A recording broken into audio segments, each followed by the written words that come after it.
잠깐 마스크 벗고 말씀 전하겠습니다.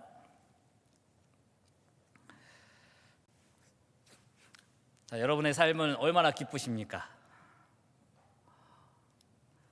아니면 정말 여러분들의 삶이 기쁨으로 주체하지 못할 정도가 혹시 되시는 분 계신가요?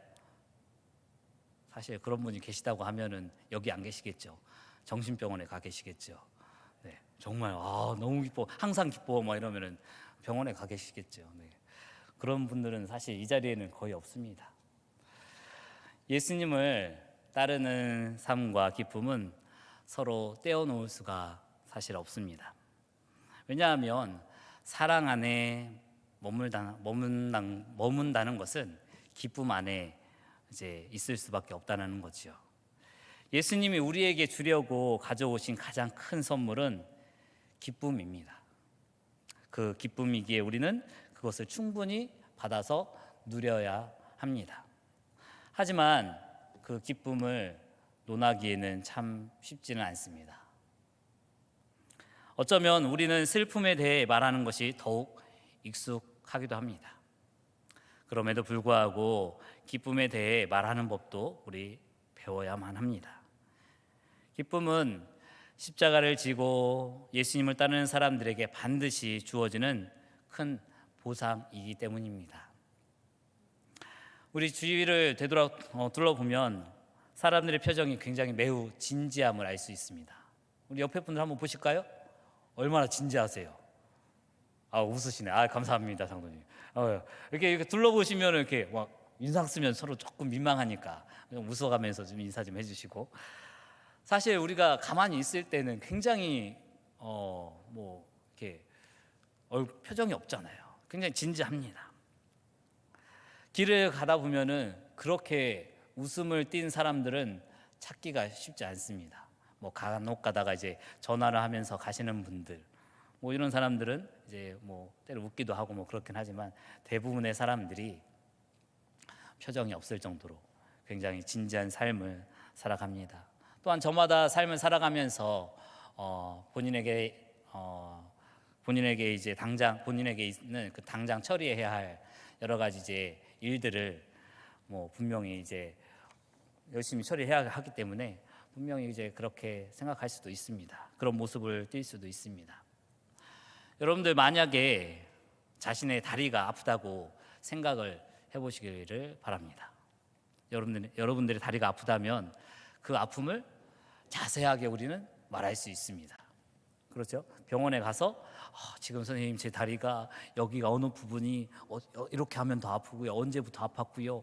지금 언제까지 더 아플 것 같은데 제발 빨리 좀 아프지 않게 치료해 주세요. 라고 우리는 정말 자세하게 최대한 내가 아는 단어를 다 끌어들여서 그 아픔에 대한 표현을 합니다. 수많은 어휘를 써서 그 통증을 묘사를 하지요.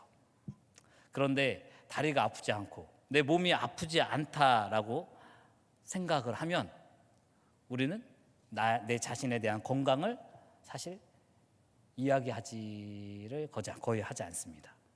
저 정말 건강합니다.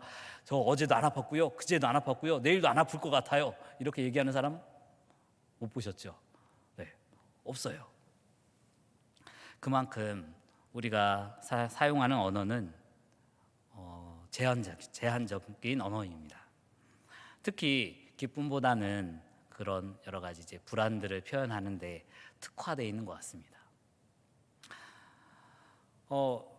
저희 어제 이제 사역자들은 이제 담임 목사님하고 어제 그리고 오늘 이제 점심을 먹은 후에 간단하게 이제 배드민턴을 했습니다. 근데 이제 어제 같은 경우는 제가 이제 좀 몸을 덜 푼 상태에서 이제 배드민턴을 하던 중에 저는 이제 무릎을 이렇게 부딪힌 적이 있었던 것 같아요. 언제 부딪혔는지 기억도 잘 안 나는데 어제 하다가 무릎이 살짝 이제 아픈 겁니다. 그래서 왜 이러지 하면서 이제 잘 못했어요 어제는. 또 오늘은 이제 열심히 또 하다가 이제 김영민 전사님이 너무 막 승부욕에 막 불타서 열심히 하다가 배드민턴 라켓에 얼굴이 딱 맞았어요. 막 아프시다고 막 이렇게 하셨죠. 그 아픔을 우리는 막 서로 막 괜찮냐고 어디가 얼만큼 아프냐고 막 표현합니다.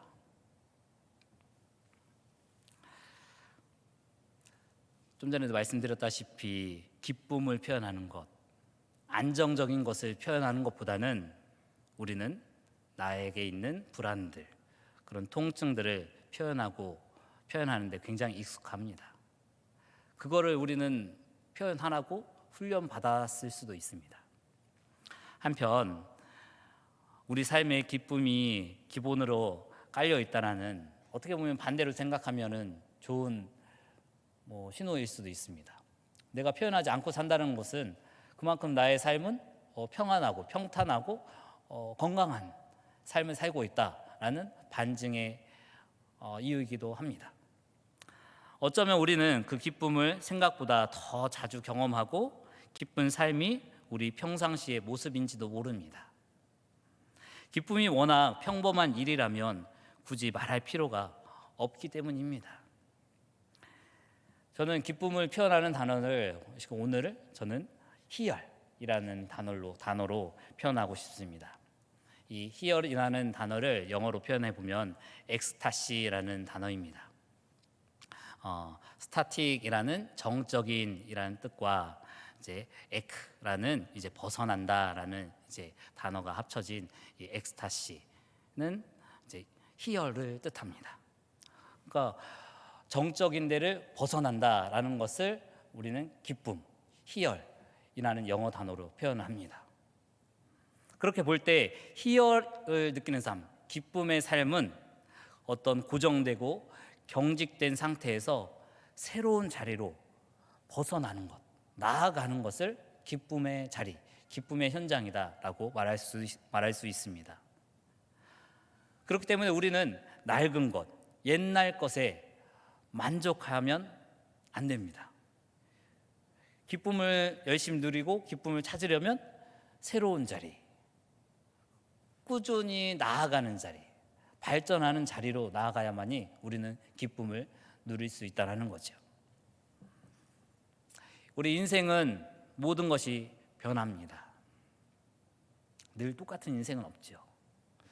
우리는 인생에서 늘 변화를 겪고 변화가 멈추는 순간 죽음이 찾아옵니다. 변화가 없는 삶은 경직되고 굳어지고 죽어갑니다. 여기에서 우리가 중요하게 깨달아야 할 사실이 분명히 있지요. 기쁨이란 정체된 곳에서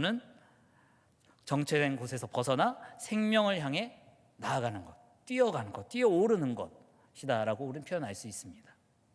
그렇다면 기쁨은 늘 새로운 삶의 경험에 관한 것이다라고 우리는 다시 표현할 수 있겠습니다. 기쁨은 그렇다면 새로운 것과 어떻게 하면 굉장히 비슷한 의미를 갖고 있는 듯합니다. 우리는 이렇게 표현할 수도 있습니다. 또 그 해묵은 기쁨이군. 예전에 느낀 기쁨이군. 기쁨이야. 너무 기뻐. 라고 하면서 우리 기뻐하는 사람 전혀 없습니다. 이 와 한마디는 새롭다. 정말 감격스럽다. 라는 표현이 우리 가운데 넘쳐날 때 우리는 그 말이 솟아납니다. 떠오릅니다. 매일 아침 떠오르는 그 태양을 바라보면서 우리는 똑같은 해라고 생각되지만 내 안에서는 새로운 감정이 늘 솟아납니다. 우리 아기들 바라볼까요? 우리 아기들 매일매일 하루가 다르게 새로워집니다. 엄청 쑥쑥 자라지요. 그리고 또 그 아이를 바라보는 부모님의 시선도 늘 새롭습니다. 이런 어린 생명들은 멈추지 않고 늘 자라면서 자신도 기쁘고 그 자녀들을 바라보는 부모님도 기뻐할 수 있습니다. 기쁨은 곧 생명입니다. 생명이란 낡고 정체된 데서 새롭고 역동적인 데로 나아간다는 뜻입니다. 우리 앞에 놓은 큰 도전은 예수님이 주시는 기쁨을 받아 누리는 것입니다. 예수님은 살아있는 자들의 하나님이시지요. 그분은 생명을 주시되 더 풍성히 주려고 우리에게 오셨습니다. 상처와 욕구의 사슬을 끊고 사망을 이기려고 이 땅에 오신 분이 바로 우리 주 예수님입니다. 그분이 오셔서 우리에게 주시는 그 생명이 바로 기쁨의 근원입니다. 우리가 함께 읽은 본문 오늘 원래 15장 11절을 읽었어야 되는데 읽지 않았어요. 15장 11절에 이렇게 말씀합니다. 내가 이것을 너희에게 이름은 내 기쁨이 너희 안에 있어 너희 기쁨을 충만하게 하려 함이라. 내가 이것을 너희에게 이름은 내 기쁨이 너희 안에 있어 너희 기쁨이 충만하게 하려 합니다. 요한복음 12장 47절의 말씀 볼까요? 사람이 내 말을 듣고 지키지 아니할지라도 내가 그를 심판하지 아니하노라. 내가 온 것은 세상을 심판하려 함이 아니요 세상을 구원하려 함이로다. 아멘. 그분의 명확한 계획과 목적이 있었습니다. 바로 우리에게 끝없는 생명을 주기 위해서라는 거지요. 하지만 주님이 주신 기쁨을 받아 누리기란 그리 녹록하지만은 않습니다. 우리 안에는 늘 부정적인 것, 아까 이야기했죠?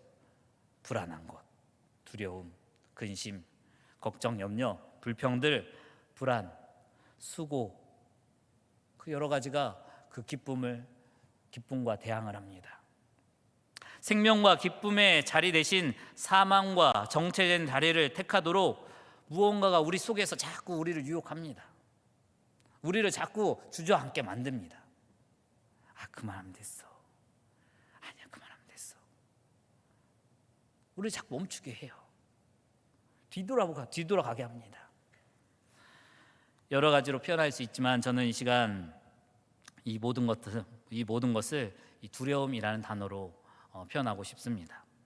이 두려움 때문에 우리는 변화가 없는 상태에 집착을 합니다. 언제든지 내가 내 스스로 내 자신을 통제할 수 있는 안전한, 충분히 내가 스스로 나를 어떻게 할 수 있는 그런 안전한 일상을 우리는 나를 기대하게 되죠. 그만하면 됐다니까. 내일도 살아야지. 그만하면 됐어. 우리는 두려움 속에서 대개 두 가지를 선택합니다. 익숙한 방식을 고집하며 살거나 당황하여 아무렇게나 살 수도 있습니다. 전자, 익숙한 방식을 고집하며 산다는 것은 틀에 박힌 행동이라 하고요. 당황하여서 아무렇게 사는 것, 이것은 뿌리 없는 행동이라고 합니다. 두 방식 모두 두려움이 낳은 결과들입니다. 이렇게 생각해 보면 좋겠습니다. 우리는 두려울 때면 익숙한 틀과 판에 박힌 방식을 고집하면서 이렇게 말합니다.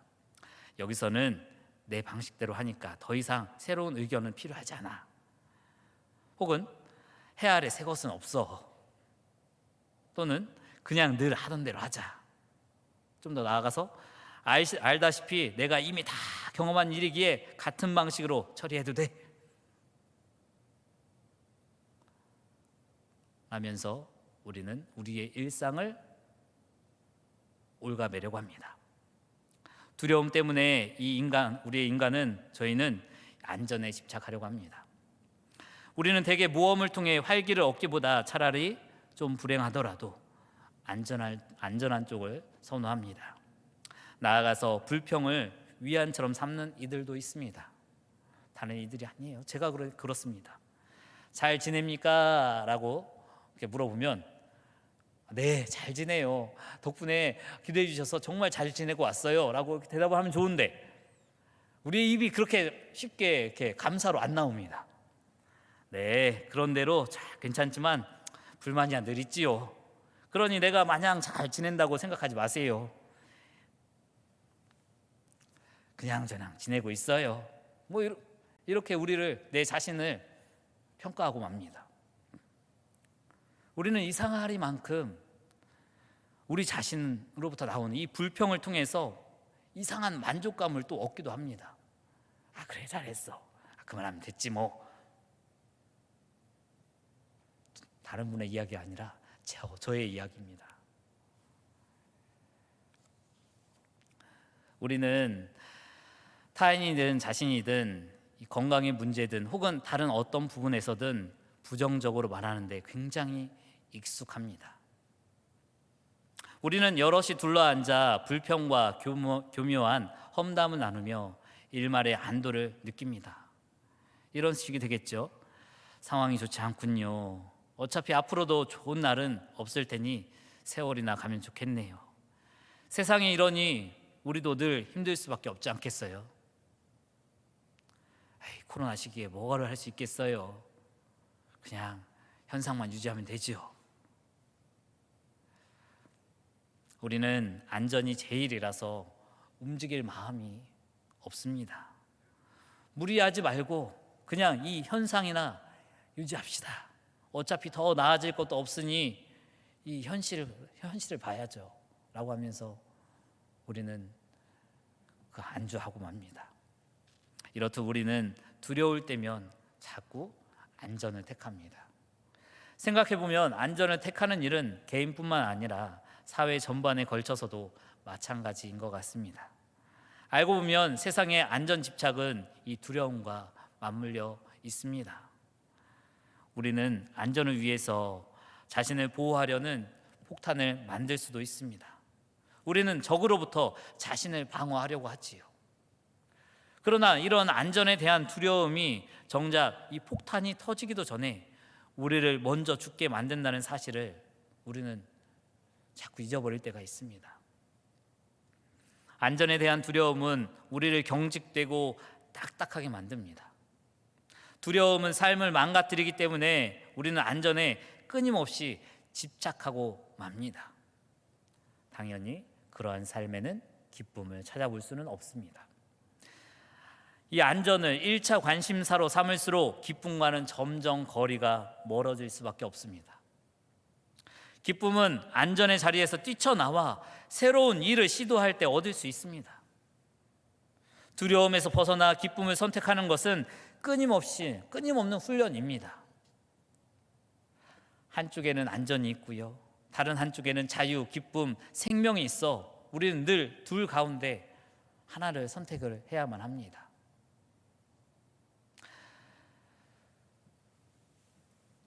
두려움에 대한 또 다른 반응은 정반대로 이야기하면 방종입니다. 두려움은 안전지대에 집착하게 할 뿐 아니라 그냥 되는 대로 우리를 살게 만듭니다. 공황 상태에 빠져 일상적인 일을 행하는 것을 두려워하는 이들은 아무렇게나 삽니다. 어찌할 바를 모른 채 헤매기까지도 하지요. 두려움이 너무 커서 자신이 하루하루 어떻게 사는지도 모르는 경우가 대다수입니다. 이에 대해 예수님은 많은 말씀하셨습니다. 말세에 사람들이 나다니며 방탕하고 술 취하리니 너희는 그들을 따르지 말라. 뿌리를 잃지 말라. 너희는 쉬지 말고 기도하며 머리를 꼿꼿이 들고 인자의 임재 안에 있으라. 확신을 품고 뿌리를 지키라. 늘 내게 붙어 있어 사랑 안에 머물라. 수많은 예수님의 말씀이 있음에도 불구하고 우리는 예수님의 말씀을 듣기는커녕 그냥 스스로 무너져 있습니다. 하지만 우리는 두려움 때문에 틀에 박힌 전통 방식에 집착할 수도 있고요, 두려움에 떨며 이성을 잃고 방종에 빠질 수도 있습니다. 두 방식 모두 예수님이 말씀하시는 그리스도인의 기쁨은 절대 아닙니다. 그렇다면 예수님께서 말씀하시는 참된 기쁨, 그 성경에서 말씀하는 이 참된 기쁨은 무엇입니까? 진정한 희열, 이 엑스타시는 무엇입니까? 그 고정된 것에서 벗어나는 것, 그것은 무엇을 의미하는 걸까요? 그냥 내가 있는 이 삶에서 그냥 뛰쳐나가는 것이 그냥 기쁨인가요? 아니에요. 잠시 우리 예수님의 모습을 살펴보기 원합니다. 예수님이 재밌으신 분이신가요? 제가 생각할 때는 그렇게 재미있으신 분은 아닌 것 같습니다. 예수님이 행복하셨는지도 저는 잘 모르겠습니다. 하지만 예수님은 기쁨으로 충만하셨습니다. 기쁨으로 충만하셨고 그분의 기쁨은 늘 친밀했던 하나님과의 관계에서 시작됐습니다. 하나님 아버지와 나누는 그 교제에서 그 기쁨이 흘러나왔고 아버지께 깊이 속했다는 사실에서 그 기쁨이 솟아났습니다. 예수님은 너희는 나를 떠날 수도 있고 나를 잊을 수도 있으나 아버지는 결코 나를 버리지 않으신다.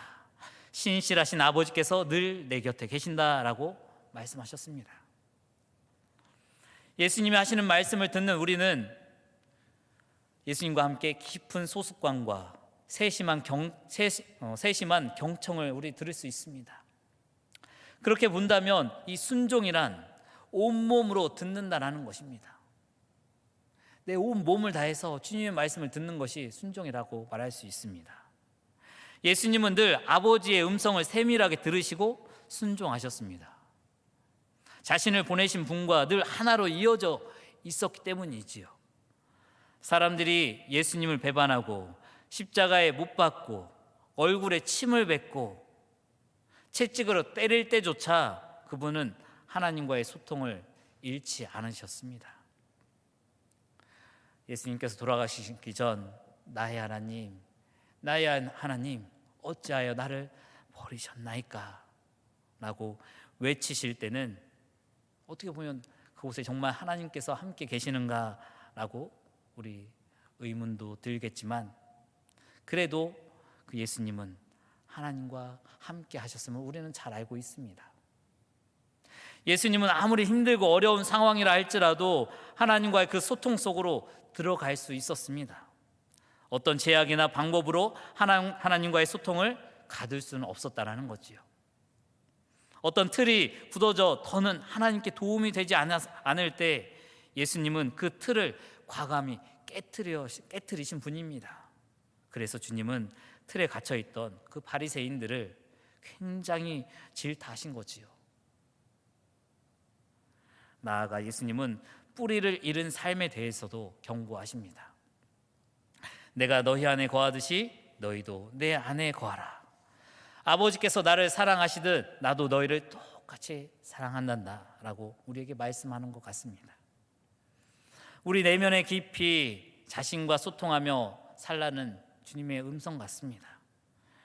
예수님도 생명력 있는 소통 덕분에 죽음의 자리에서 생명으로 나아갔음을 우리는 볼 수 있습니다.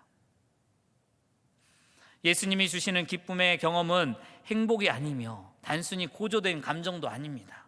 예수님이 주시는 기쁨은 세상 것과는 전혀 다른 것입니다. 예수님의 기쁨은 결코 슬픔과 단절되어 있지도 않습니다.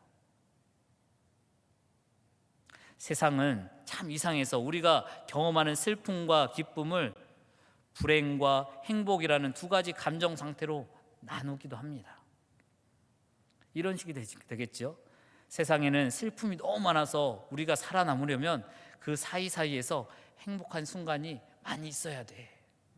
우리 너무 힘드니까 그래도 중간중간 우리가 그래도 기쁜 것을 찾아야 돼 라고 우리 이렇게 말할 수도 있습니다.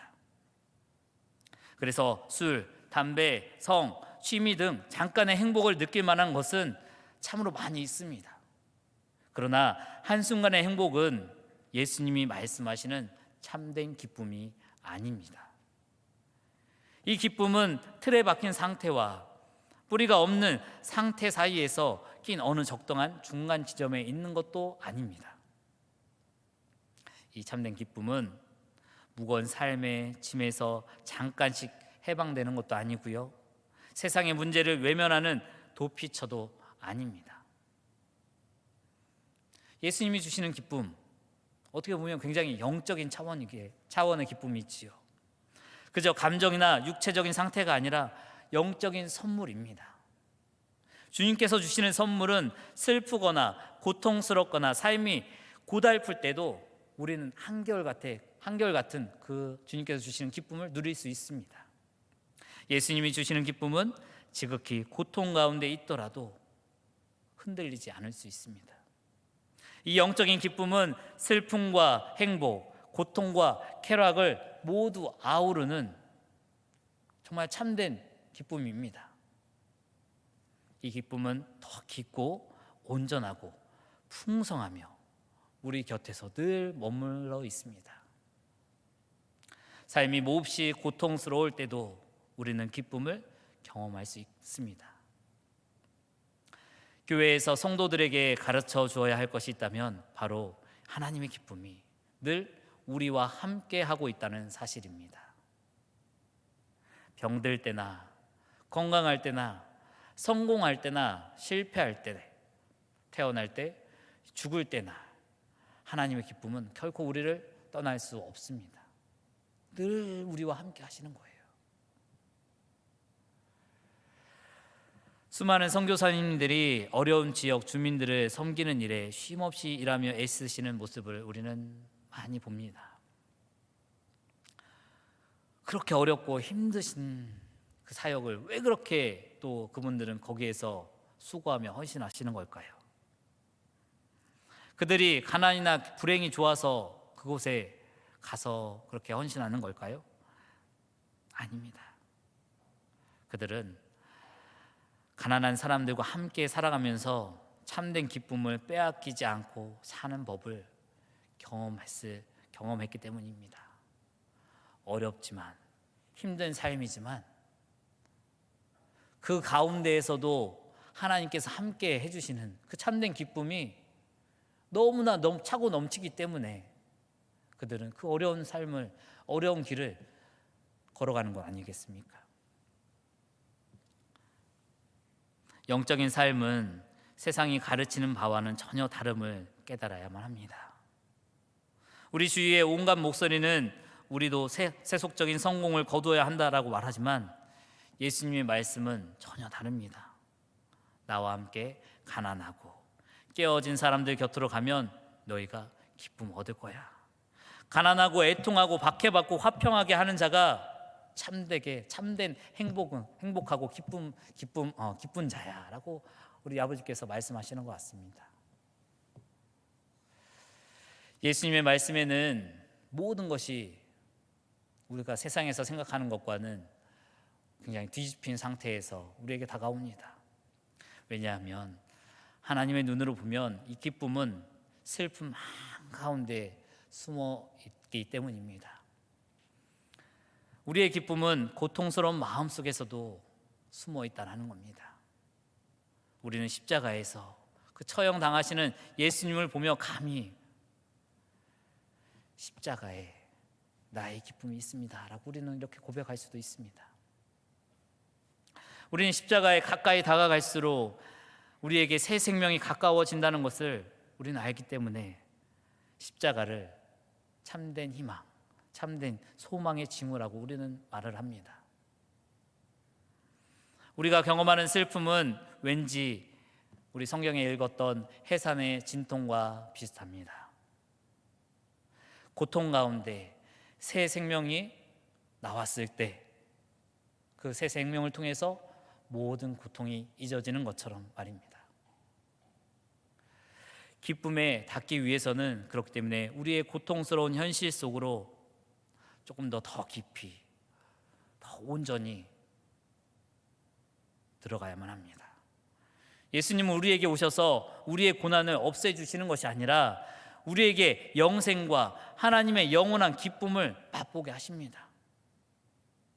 그 기쁨은 저 멀리 저 세상에 저 하늘나라 우리와 먼 곳에 있는 것이 아니라 지금 이 세상, 지금 바로 여기 내가 함께하고 있는 나의 가정에, 나의 사업장에, 나의 직장에, 나와 함께하는 우리의 친구와 이웃들에게, 우리의 셀 식구들과 함께하고 있다는 겁니다.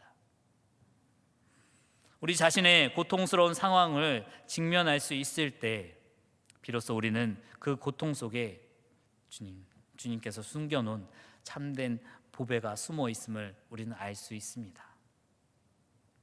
그 보배란 지금 여기서 우리가 경험하는 주님께서 주시는 기쁨이 되겠지요. 이 사실을 깨닫는 것이 지금 저는 굉장히 중요한 것 같습니다. 바로 이것이 영적인 삶, 하나님과 함께하는 삶에 우리가 살아가야 할 관건, 키포인트입니다. 하나님의 사랑과 이어져 있으면 그 사랑이 우리 안에서 기쁨으로 변하게 됩니다. 우리를 만지시고 빚으시는 하나님의 사랑은 항상 우리 곁에 있으니 우리는 그 어떤 두려움으로 인해서 두려워할 것이 아니라 안심할 수 있습니다. 아무도 우리에게서 그 사랑을 빼앗을 수 없기 때문입니다. 우리 주님께서도 그 사랑에 대해서 말했고 모든 고난당한 이들도 똑같이 우리에게 말했습니다. 거기가 하나님의 집이자 또 우리의 집입니다. 그곳은 우리에게 안전한 곳이며 세상이 우리를 지배하지 못하는 곳입니다. 예수님은 다시 우리에게 이렇게 말씀하십니다. 너희가 속한 곳은 세상이 아니라 하나님이다. 나와 아버지와 성령이다. 너희는 세상에 살되 세상에 속하지 않도록 부름받은 존재다라고 말입니다. 그렇다면 우리는 어떻게 하면 이 기쁨을 누리면서 살 수 있을까요? 우리는 매 순간 삶으로 기쁨을 표현하도록 부름받았습니다. 즉 기쁨을 실천하도록 부름받았다는 사실입니다. 그것은 매 순간이 특별함으로 하늘의 복으로 알고 감사로 올려드려야 한다는 꾸준한 우리의 인식이 필요합니다. 우리 제가 자꾸 말씀드리잖아요. 우리 자꾸 잊어버리는 사람들이에요. 어제 뭘 했는지도 모르는 사람들 아닙니까? 어제 누구를 만났는지, 어제 새벽 예배 때 무슨 말씀을 들었는지 기억나세요? 기억 안 나요. 저희 목사님께서 말씀 잘 전해주셨죠. 마가복음 말씀 전해주셨는데 저는 기억납니다. 여러분 기억 안 나시죠? 회개하셔야 됩니다. 여기 목사님께서 말씀 전해주시면 꼭 기억하셔야 됩니다. 오늘 말씀 꼭 기억해 주시기 다시 한번 부탁을 드릴게요. 농담이고요. 우리 진짜 기억 안 나요. 어제 오랜만에 그 목사님 동기를 만났어요. 집이 여기 가까운 데 사셔서 이제 부모님 댁에 오셨다가 저녁 먹고 잠깐 이제 얘기 나누는데 그 사모님을 제가 작년 얼마 안 됐잖아요. 지금 2월이니까 작년쯤에 천안에 있는 장례식장에서 분명히 만났어요. 그런데 어느 장례식장인지 누구 장례 때문에 갔는지 기억이 전혀 안 나는 거예요. 지금도 기억이 안 나요. 얼마 되지도 않았는데도 불구하고 기억이 안 납니다. 우리는 자꾸 잊어버리는 존재라. 그렇기 때문에 우리는 이 잊어버림을 다시 한번 깨우치고 다시 한번 기억하려고 애써야 한다라는 것입니다. 교회 또한 마찬가지입니다. 성탄절, 조금 있으면 우리 사순절 다가오지요. 사순절 지나면 부활절입니다. 그리고 오순절, 추수감사절, 우리는 이 교회력 왜 지킬까요? 자꾸 기억을 해야 된다는 거예요. 성탄절을 통해서 예수님께서 오신 거 기억해야 되고, 사순절을 통해서 예수님께서 정말 우리를 대신해서 그 고통받으신 그 사건들을 기억을 해야 하고, 부활절을 통해서, 고난주간 부활절을 통해서 그 예수님의 그 걸어가셨던 그 길을 우리는 자꾸 되새기고 기억을 해야 된다는 겁니다. 그렇기 때문에 우리가 교회력을 지키는 거예요. 이렇게 본다면 우리의 삶은 축하하며 기뻐하는 삶이 될 수 있습니다. 자꾸 되새기니까요. 나에게 주어진 은혜가 넘쳐나긴다는 것을 우리는 매 순간순간 깨달을 수 있습니다. 하지만 거기까지는 축하의 일부이고, 한 걸음 더 나아가면 이 축하는, 이 기쁨은 하나님의 순간이다라고 저는 표현하고 싶습니다. 하나님께서 일하시는 그 순간, 하나님께서 기뻐하시고 하나님께 온전히 우리 축하를 올려드리고 축복을 올려드리고, 그 순간을 통해서 정말 하나님께서 일하시는 것을 우리가 정말 눈으로 바라봤으면 좋겠습니다. 우리에게는 기뻐해야 할 많은 기회가 있다는 사실을 깨달으시길 부탁을 드립니다. 우리는 어떤 일이 벌어지고 있으며 잘 되어가고 있음을 우리는 기억하면서 알 수 있습니다. 이 기쁨은 삶 전체를 우리를 끌어안고 고통스러운 순간과 이별과 심지어 죽음도 피하지 않게 할 수 있습니다. 이 기쁨을 통해서 우리는 수많은 열매들을 맺을 수 있습니다. 고통을 축하함은 고통이 선해서가 아니라 그 문제를 통해 기도하며 함께 공유할 수 있기 때문입니다. 이 고통을 그저 저 멀리 버리는 것이 아니라 그 안에 깊숙이 들어가고 아니면 다시 끄집어내서 축하하고 되새기고 그 은혜를 나누는 것.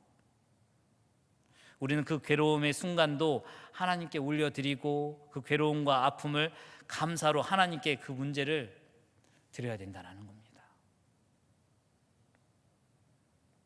감사의 표현이 되겠지요. 하나님, 이럼에도 불구하고 주님 감사합니다. 주님, 이렇게도 불구하고 주님 감사합니다. 주님, 죽을 수밖에 없는 저희를 이렇게 또 생명을 주시고 연장해 주시고 우리 나와 함께하고 하는 귀한 우리 믿음의 동역자들 세워주시고 감사합니다. 하나님은 살아있는 자들의 하나님이십니다. 그 하나님을 통해서 생명을 얻고 더 풍성히 우리는 얻을 수 있습니다. 그저 말씀으로 끝나는 것이 아니라 이 말씀이 우리 육신 가운데 정말 새롭게 역사하는 우리 모두가 되길 간절히 소망합니다. 그렇게 할 때 예수님은 우리에게 기쁨을 또한 보상으로 분명히 주실 것입니다. 나중에 아니라 그 언젠가가 아니라 바로 지금 이 순간 정말 하나님께서 우리에게 참된 기쁨을 허락하실 것입니다. 행복한 순간만이 아니라 나에게 두려운 순간, 슬픔의 순간에도 하나님 그 가운데서 깊이 주시는 하나님께서 함께 하신다라는 큰 기쁨을 우리에게 허락하실 것입니다. 예수님을 따르는 삶, 예수님의 참된 제자가 되는 삶, 2000년 전에 사신 그분을 따른다라는 의미만은 아닙니다. 혹시 우리 가운데 나도 예수님 시대에 살았더라면 좋았을 텐데 너무나 2000년 전이라 너무 아쉬워라고 혹시 생각하시는 분들이 계십니까? 나는 인간 예수님을 머릿속으로 상상만 해야 되니까 너무나 아쉬워. 까마득한 옛날 분이시라 그분을 상상 속으로밖에 그려볼 수밖에 없어 라고 생각하시는 분들이 계십니까?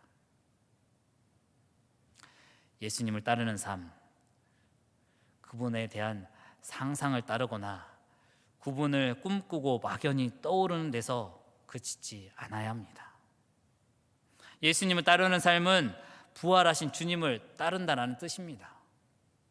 우리가 따르는 그분은 이 역사의 주인이시고 지금 이 순간에도 우리와 함께 계신 주님이심을 분명히 믿어야만 합니다. 고백할 수 있어야만 합니다. 우리의 입술을 다해서 고백을 해야지요. 이는 어떤 우리의 감성적인 기억도 아니고요. 잘 알지 못하는 사람에 대해 떠올리는 어떤 경건한 그런 추모적인 감정도 아닙니다. 지금 여기에 우리와 함께 하시는 그분이 우리를 인도하십니다. 지금 우리가 지금 이 자리에 앉아 있는 것 저희의 의지인가요? 아니지 않습니까? 우리 가운데 주님으로 정말 임재하시는 그분이 우리를 이끄셨기 때문에 우리는 이 자리에 있을 수 있습니다. 죽음에서 부활해서 주님이 되신 그분은 모든 시대 모든 사람을 품으시고 그래서 지금 여기에 계시는 우리 현재 우리 살아있는 우리 모두의 그 주님이심을 믿어야 합니다. 늘 우리를 하나님의 신비로운 생명 속으로 더 가까이 이끄시는 그 주님이심을 믿으시기를 다시 한번 부탁을 드립니다. 그분은 우리가 편하게 함께 수다나 떠는 그런 친구도 아니지요. 그러한 것은 또 영적인 삶도 아니겠습니다. 아닙니다. 그분은 당신을 불러 하나님과 교제하시는 주님이십니다. 그렇다고 너무 멀리 계신 분도 아니에요. 그분은 우리의 또 친구가 되신다고 하셨으니까요. 사랑으로 충만하신 그 주님께서 우리를 그 사랑으로 지금 부르고 계십니다. 그분은 또 진리와 아름다움의 주님이십니다. 알고 보면 우리가 따르는 그 예수님은 매일 우리에게 말씀하시고요. 늘 우리를 하나님과의 더 깊은 교제로 부르시는 참된 주님이십니다. 그래서 주님께서 우리에게 말씀하시지요. 내가 곧 길이고 진리고 생명이다라고 말합니다. 그렇게 예수님을 따르면 하나님의 정말 신비 속으로 점점 더 깊이 들어갈 수 있습니다. 하나님이 육신이 되셨기에 우리는 성부의 영광 속에 성령과 교통하며 그분 안에서 그분을 통해서 그분과 함께 인도받을 수 있습니다. 그 부활하신 주님이 우리 모두의 위대한 소명을 일깨워 줍니다. 그 주님께서 주시는 그 소명을 따라서 정말 이 땅 가운데 참된 소명자로 사명자로 정말 기쁨의 삶을 영위하시며 함께 하시는 그 모든 이들에게 주님의 참된 기쁨을 전할 수 있는 우리 천안대성교회 귀한 성도님 되시길 정말 주님의 이름으로 축복합니다. 아멘. 우리 찬양 하나 할까요?